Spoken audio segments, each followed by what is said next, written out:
You are fake news. So this is going to be something I would suggest listening to rather than watching, since there's not going to be a terrible lot of visuals.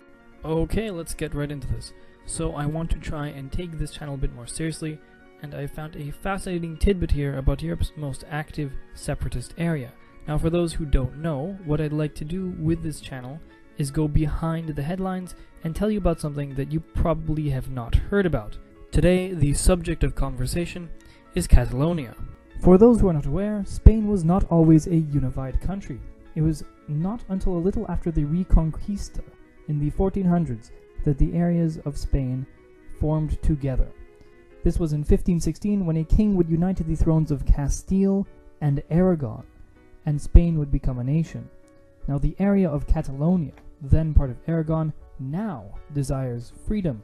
It has a population estimated at 7 million and includes the well-known city of Barcelona, a popular tourist destination. Now, the interesting thing about Catalonia is that it has, in fact, its own language, Catalan, that around 30% of the population say is their native tongue.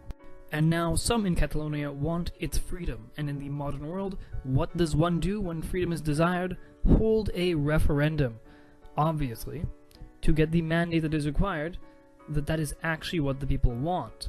So the Catalan regional government went off to have its referendum, and the Spanish government does not like this at all.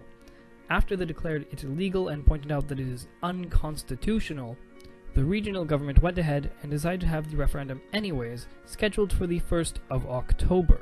And so the Spanish government has put its heart into dismantling Catalonia's hopes for independence. They've gone to news organizations to remove any advertisements for the campaign. They've arrested several government officials, taken away manuals for those who would operate the voting booths, they've taken away the ballot papers for the voting booths, and they've taken away the voting booths themselves. Now Spain has set out with the goal of erasing the campaign's existence entirely. Spain is doing everything in its power, and some things that are probably not, to prevent the referendum. It has taken over the finances of Catalonia to prevent any public money being spent on the referendum, and it does have the option of taking over the administration of the province entirely if it so chooses, which is allowed in Spanish law.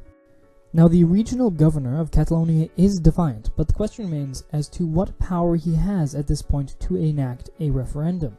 The pro-independence movement has behind it around 40% of the support, according to polls.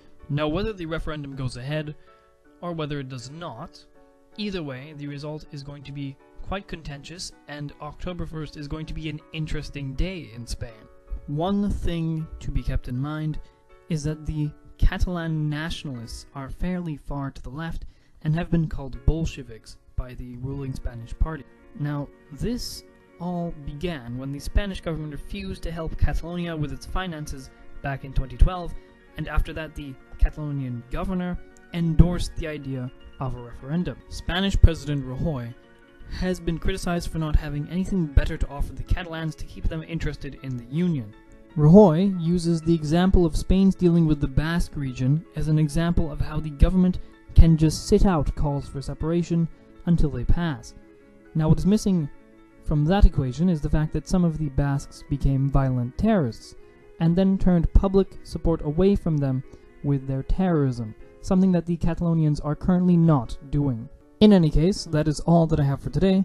I hope that you found today's report interesting, and do tune in next time. Thank you very much for listening.